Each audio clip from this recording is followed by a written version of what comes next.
All right. Welcome to another episode of What Brings You In Today. I'm Erica Bennett. And I'm Taylor Fisher.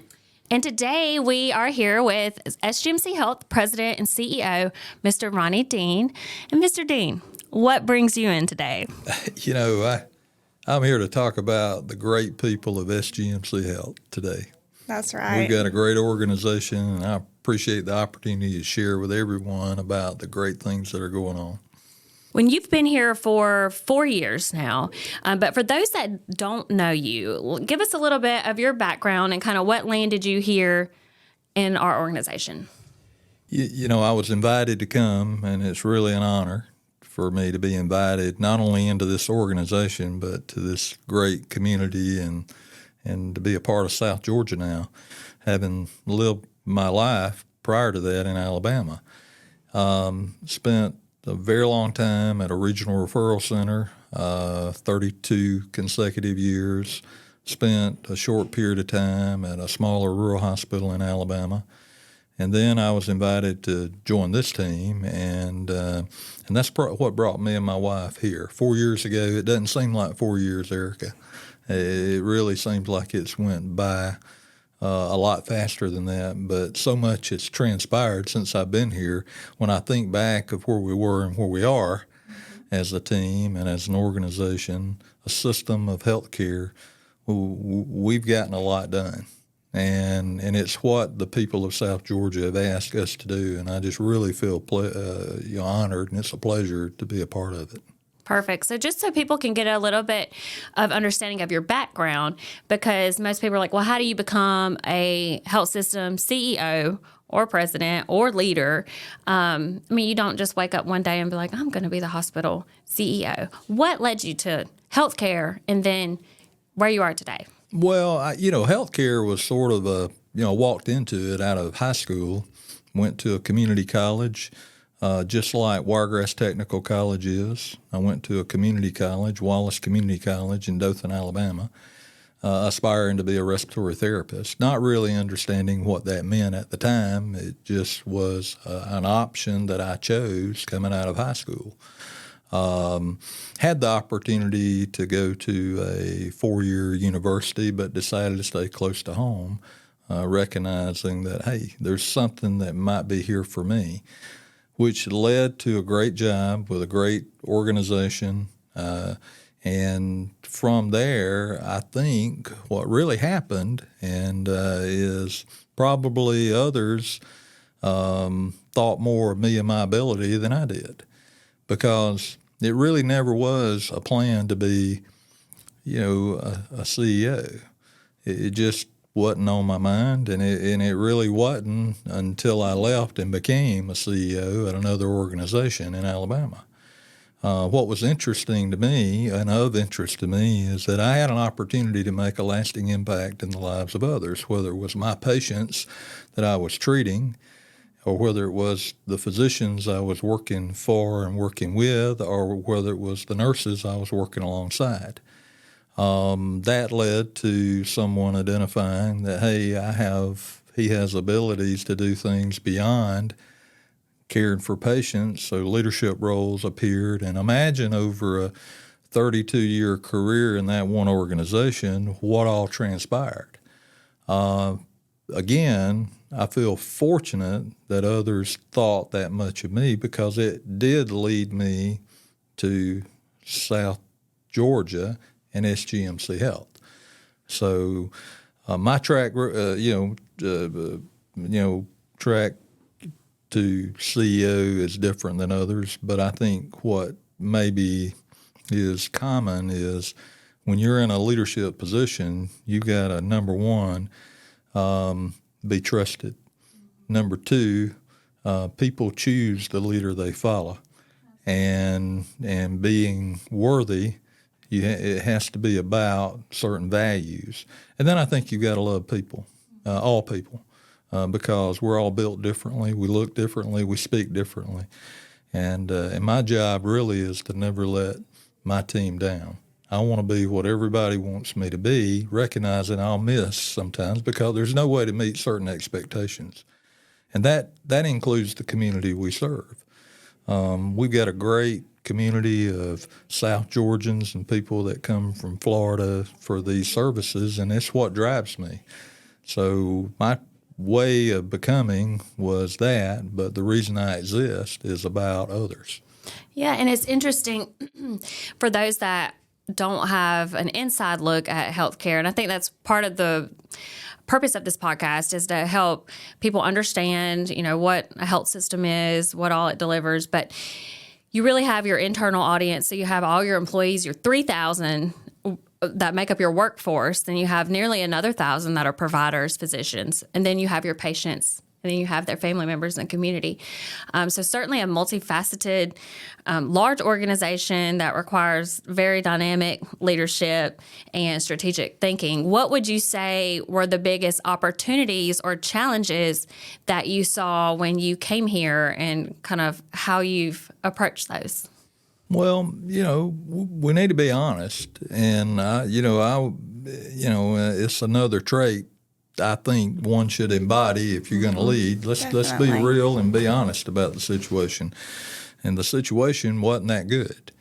The truth of the matter is, leaders before me and our board leadership, our community, done an outstanding job of positioning the health system in so many positive ways, but there were so many things that were not going well. And the reputation of the health system was in question. And we weren't maybe focused on the things that we needed to focus on at the time because we were distracted by other things that were going on. And when you put all that together, I just think the view of who we are and why we exist and where we were going as an organization was a little cloudy. It was very clear to me by the board of trustees that hired me what they desired, and they desired these things. They desired me to come help. Let's clear this thing up.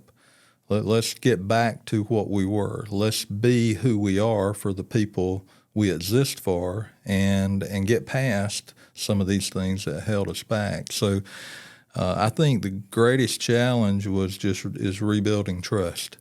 Trust in what we're able to do for you if you need us. Trust that we will always be here and will be reliable about the things we do for you when you need us. And trust that you can always count on us when you call on us, and that we only exist for that reason. The place exists, the system of hospitals and services exists for one reason and one reason only, is to take care of the people of this region, period. It doesn't exist for any other reason. And if we'll stay there and build on that, then we'll be who we're supposed to be. And we won't be distracted, and the view won't be cloudy. So everything we do is about that. We want to be what it is that's expected us to be and what we should be. Definitely. I remember the first time I met you was before I came to work here. So I've only been at SGMC Health for about 3 months now. But at my previous job, I was invited to Hash Browns and Healthcare because I worked in communications. And I remember I sat there and you gave your presentation. And I was just when I left, I was struck by just how honest and transparent that it was. And I was like, wow, being as someone who's lived in this area for most of my life, I never really felt that sort of honesty and transparency. But I was just struck by just how, amazing it was that you could sit there and tell us, hey, we're doing a lot to fix this reputation, and these are the steps we're taking. And when I left, I felt like I could trust SGMC Health. I felt like I could trust Mr. Dean, and that the healthcare in our region was in good hands. So I just want to applaud you for that. Well, that's a very high compliment, and I'm giving this to you personally right now at this time. Thank you. I mean, that means a lot to me. I'm driven by that, and I would say our people are. We have 3,100 team members and a myriad of services that they deliver, and they really appreciate that kind of feedback, and I do. For me personally, have I always been this way would be a question. And the answer is I've made the mistake of not saying what it is and trying to say kind of what it is. Well, let's just talk about it. It is what it is. And when you talk about that openly, you free yourself from, all this imagination that's running around. We shouldn't have to imagine what our current situation was, and we're not imagining what it is now. We know what it is.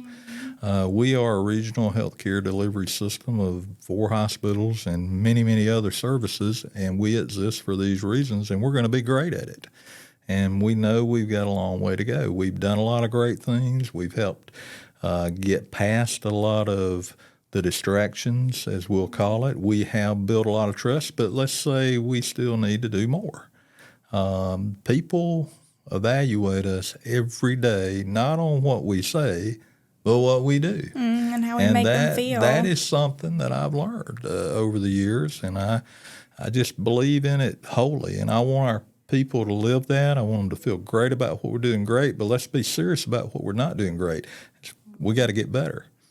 So I do appreciate that. That means a lot that you would say that. I just wanted to say that since I came to work here. I was like, I don't think he remembers me being here because that was a long time ago, but it really did strike me. So I just wanted to mention it. Well, thank you. And I would tell you, again, it's really, it's a privilege to lead. It doesn't matter what leadership position you're in. I mean, as a matter of fact, we all are leaders in some way in our lives, whether it's Little League, Sunday school, the family unit. We lead. Well, leading is no more and no less than being in a position to be influential in another person's life, because if you're leading, somebody is trusting you enough to follow. So those things matter when it comes to us leading SGMC Health into the future.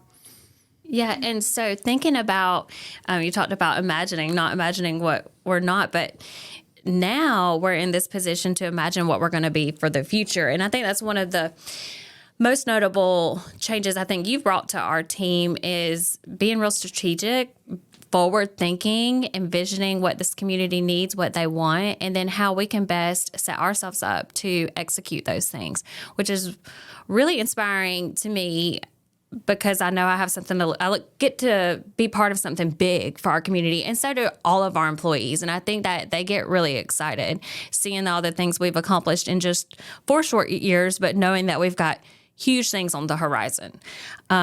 So one of those we just renamed to SGMC Health. So moving to a health system to really encompass all of our clinics, all of our service lines, all of our locations, serving more and serving better. What are your thoughts on what did you share for our SGMC Health future? Well, you said a couple of things that resonate with me, Erica, and it's a big business operation also. It exists to take care of people, but it has to be operated effectively as a business. So we have to be business minded, although we are here to serve people. And in that space, strategy matters, but strategy starts with mission and vision. And, why do we exist? We've said that already. Now, to exist and to accomplish your mission, what do we envision the system becoming in the future to continue that and maybe do more?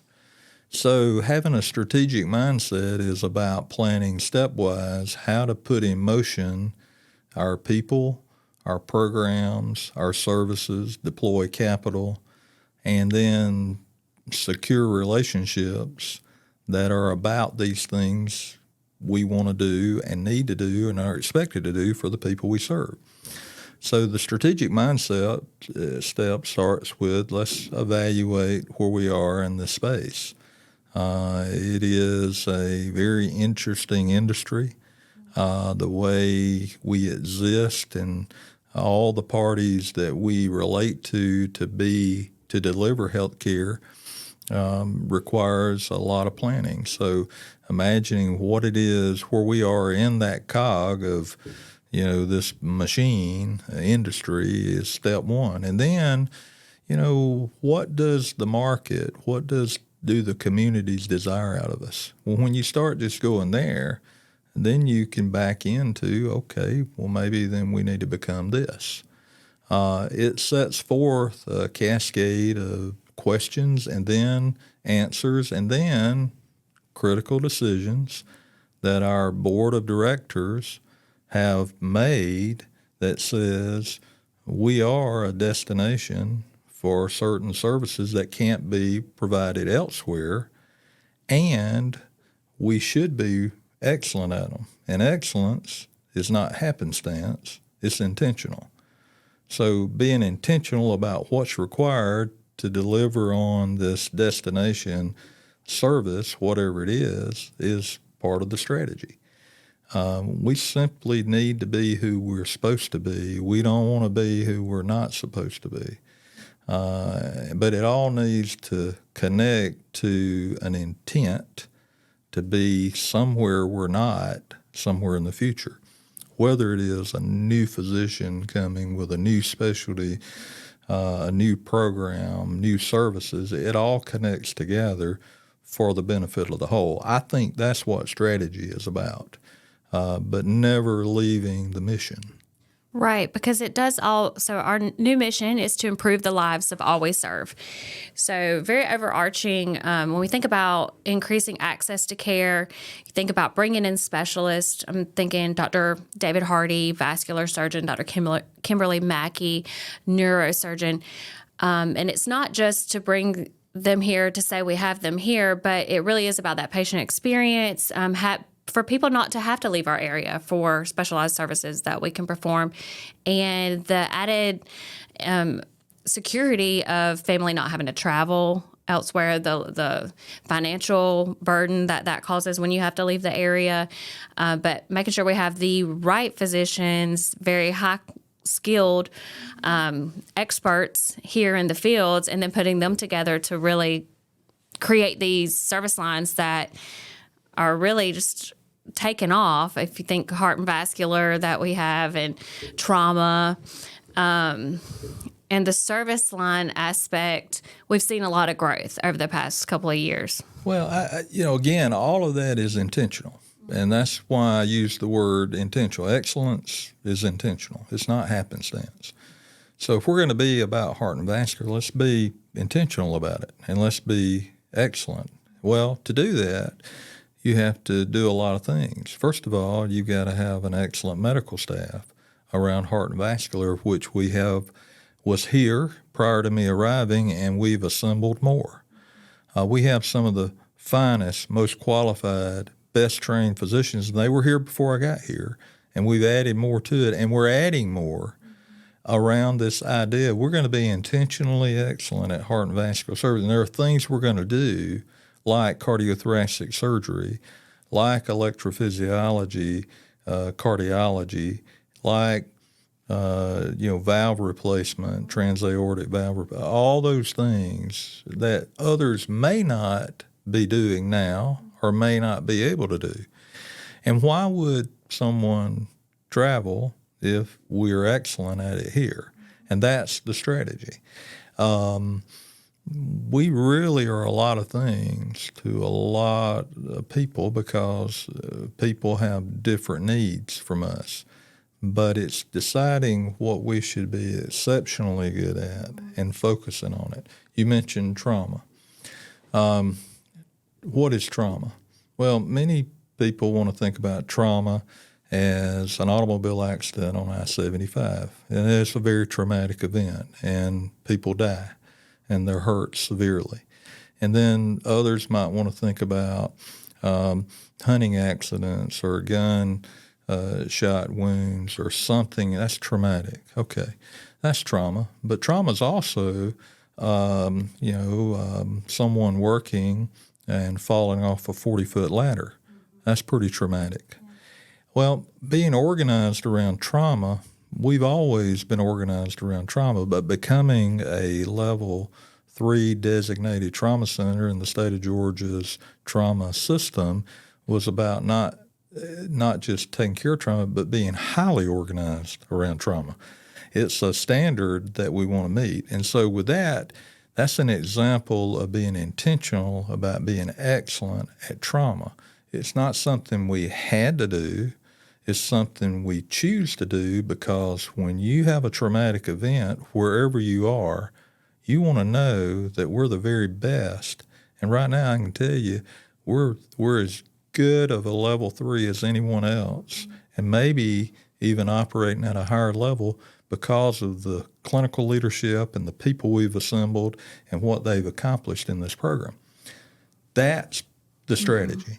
Yeah. And in things where it matters, timeliness, so trauma, heart, stroke, those are certainly things that you can't necessarily choose that you want to go somewhere that's a long ways away.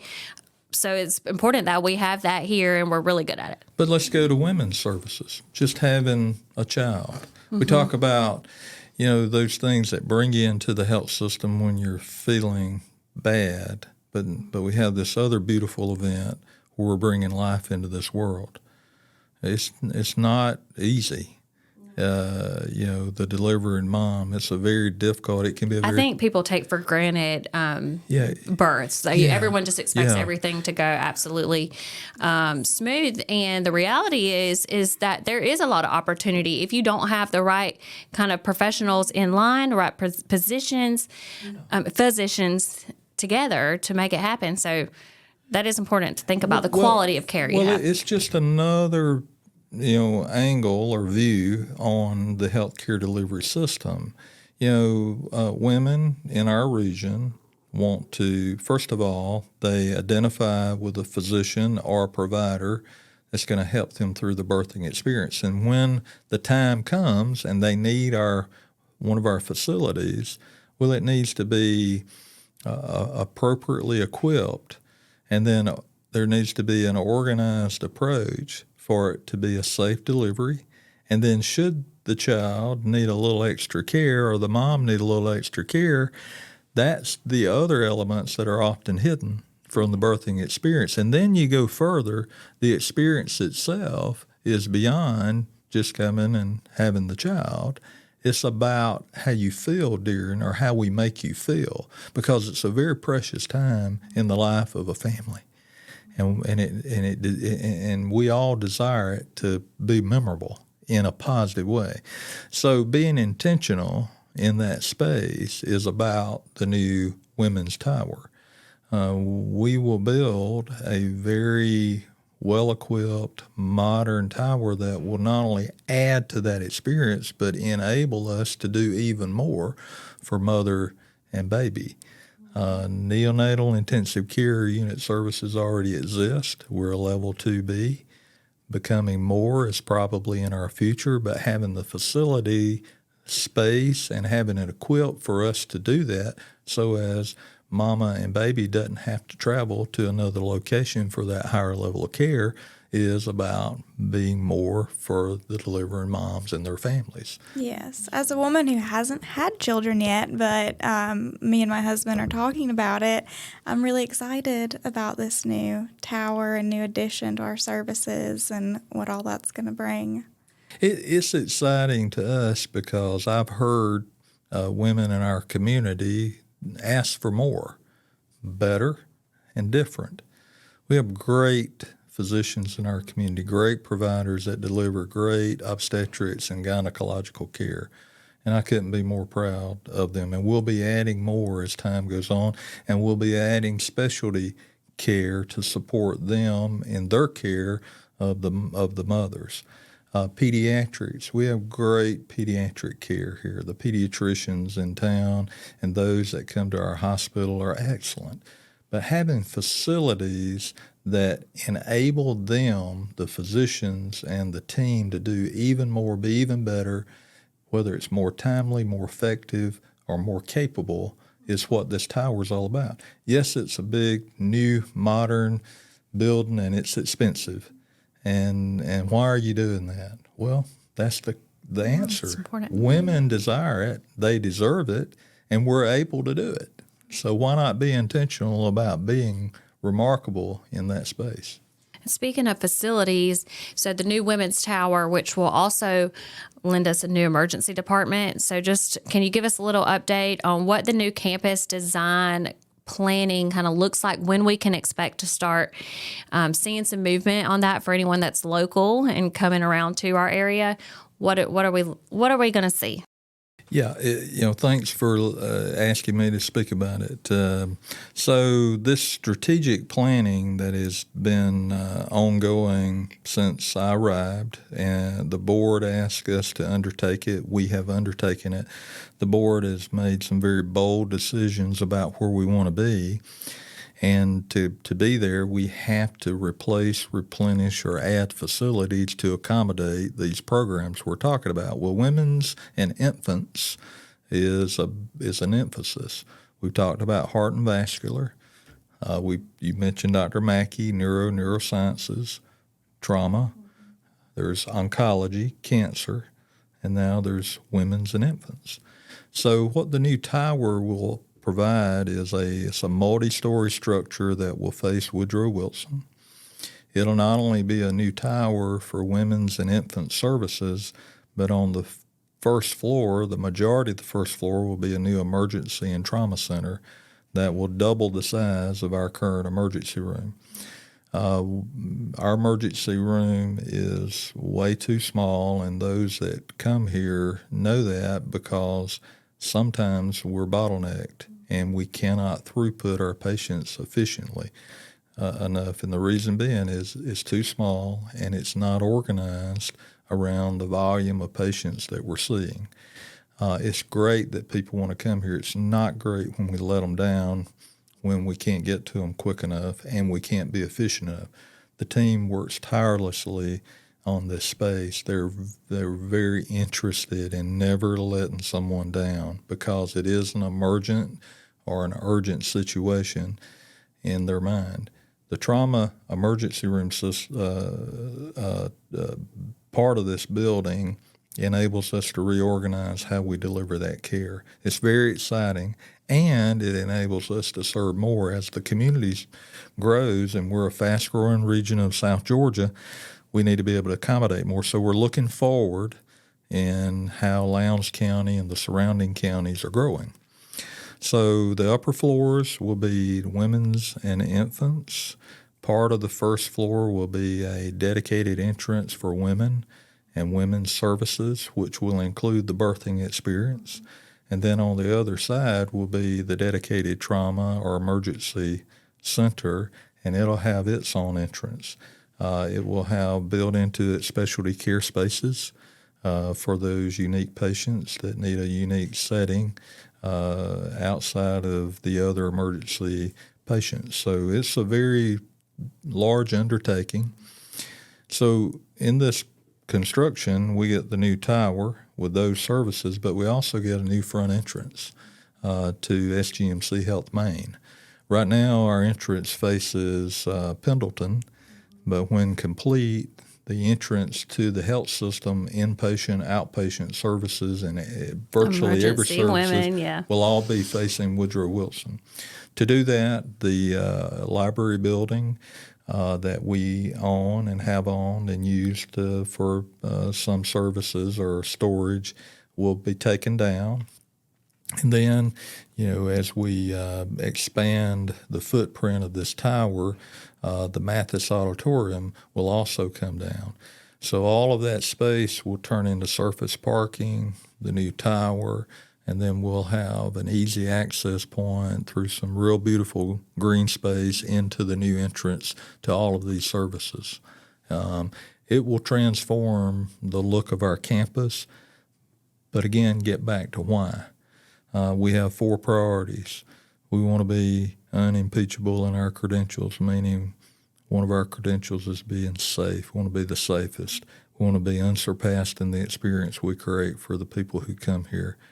We want to be unmatched in our efficiency, and we want to be accessible. We want to be unequaled in accessibility. So making it easy to get into the campus. Right now, If you walk into the Dasher, you may have to walk a very, very long haul to get to another service. We need to start pulling those services closer to doors because most folks that come, they need to be closer to the service. So there's a lot of planning around making it easy access, and that's the purpose of reorienting the front door toward Woodrow Wilson. Yeah. We just have a few more minutes, but I would like to touch on, we don't exist in a silo. We know that as a health system that there's other partners within our community that are very important and integral to the growth and success of the area. And I know you serve on many of those boards. Other members on our team do as well. What would you say about community partnership, the importance of that? And then also just, I know our employees give back in a lot of different ways. So maybe if you could speak a little bit to what you've seen in that realm. Well, let me start there because, our people are our most treasured asset, and they are of this community, and they want to come here to serve this purpose. But remember, their families live here also. So they're really building something that they're proud of as being a part of the team, but they know they're giving back to those people that they care about the most. So there's a very interesting dynamic going on here, and the more that we gather up here in all of these, the more we feel this purposeful nature of why we exist. They're really great at serving here, but they're really remarkable at serving elsewhere. They serve in so many ways, and we account for that the best we can, and we try to recognize them when we don't do as good a job as I want us to. But they do give back, and they give to each other. We have what's called a care share program. That's about us employees, team members, putting monies aside for when another team member has a difficult time. And during Christmas, unfortunately, we're subject to not have a great time because we're facing other issues in our life that may put a financial drain on the household. And just this past season, I know of 100 or so of our own employees that were helped by fellow employees have an even better Christmas for them and their family. So it's a very precious thing, and I could talk for another 30 minutes about that because it just speaks so much about who our people are. Community partners, I couldn't be more proud of city, county, state agencies in town, our educators, Valdosta State University, Wiregrass Technical. Very proud in so many ways of how we relate to one another for this common purpose. And the fact of the matter is it's impossible to accomplish what we've talked about today without those partners.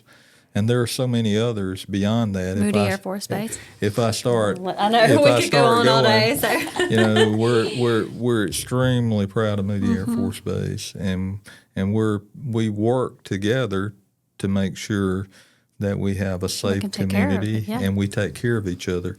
And when we're planning for certain things that may or may not happen, but we're working together for that. So it's just extremely important. The business and industry community, let's just go there for a minute.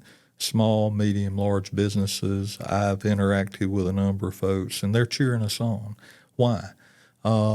They have a need for their employees to be healthy, well-being, wellness. Our interest is for our workforces in the region to have access to care when they need it, timely, and to help them get back to work, life, or play. And so that's important to the employers. So we're zeroed in on that. Whatever that service is, we want to be that for them. And then other agencies that exist to serve people, couldn't be more proud of all of that. The Partnership for Health would be one. United Way, our local food bank and food services. It's just remarkable because it all works together. We help people when they're in need, but we're also interested in their well-being when they get back home. And they sometimes are dependent on these other services. So all of these things do come together for a healthier South Georgia. We're one part of it. We're very proud of that. But I'll shout out to all these others. It couldn't be possible without this sense of unity and this willingness for us all to do our part. We want a great place to live, work, and play, right? Well, it takes all of us. And so we're a part of that and couldn't be more proud of our employees and our partners for making that possible. I am part of this community. I'm a South Georgian. I come from Alabama, but Roll Tide. I'll throw that in there for the listeners. We could do without that today. I'm still a fan. But I'm a South Georgian, and I'm extremely proud to be in South Georgia. And one of the reasons I'm proud to be here is because of the people of this region and what they want and desire for themselves. Feel a great part of it right now. I haven't been here a few years. Well, before we let Mr. Dean go, I have a very important question for you. Yes, ma'am. What would you say is your favorite meal at the cafeteria? Fried chicken is just outstanding. Kara Hope is applauding from behind the camera. But let me go over here to the spice. Now, the ladies in the cafeteria, these meals and these entrees are just outstanding. Mm-hmm. And we have some of the best food, and folks come here on Sundays to eat in our cafeteria. They come here, and they're not even coming for our health services. They're coming for the food. They love it. They love it. But I wander around over to the spice often, and I can just tell you, we have a great grill over there, and the burgers are great. Fan of the curly fries, for sure. Yeah, absolutely, but I love that little wrap. There's that little grilled chicken wrap with a little mayonnaise, mustard. And can I keep going? Can't beat it. No, because you're going to make me hungry. We're getting hungry over here. And they just do such a great job over there. I'd say what's even better than the food are the people serving the food. Because they do it with such pleasure, excitement, and just gratitude. And really, that just makes my meal better. Well, you really took the words out of my mouth, because what I wanted to tell you was our food services, the food is so good because the people are so nice. They really believe they're serving a purpose. They know that they need to fuel this team. Think about this team here, and they need to eat. And if they couldn't eat, I mean, that sounds so simple. It's complex. They don't have time to leave. Our nurses, they can't break away sometimes. Our techs, our doctors, and our food services keep us going. And they do it with that smile. And I'm telling you, every one of them, I'm so impressed. Their enthusiasm for taking care of somebody else is contagious. But think about it. That's why we exist. And they really believe this. So I'm so hungry right now. And I'm so glad you asked that question. But he's going to go get that wrap. But I would tell you, if you enjoy a grilled chicken wrap, you got to come see the spice. Right. But if you want a great fried chicken entree, Fried Chicken Wednesday, and it is just outstanding. And I couldn't be more proud of that group. Well, do you have any other questions? I'm good. I just had to ask. All right. That was a good one. I already knew the answer, though, because I've heard him talk about it before. But I do want to thank you, Mr. Dean, for coming on our episode. And to everyone out there, we'll certainly have more of these. We want to give you what you want to hear about. So please let us know of questions that you have related to the healthcare field so that we can bring those experts in. We look forward to a great lineup of guests to help give you an inside look at our health system and how we can best serve you. So thank you for tuning in. Be sure to like and subscribe, and we'll see you on our next episode.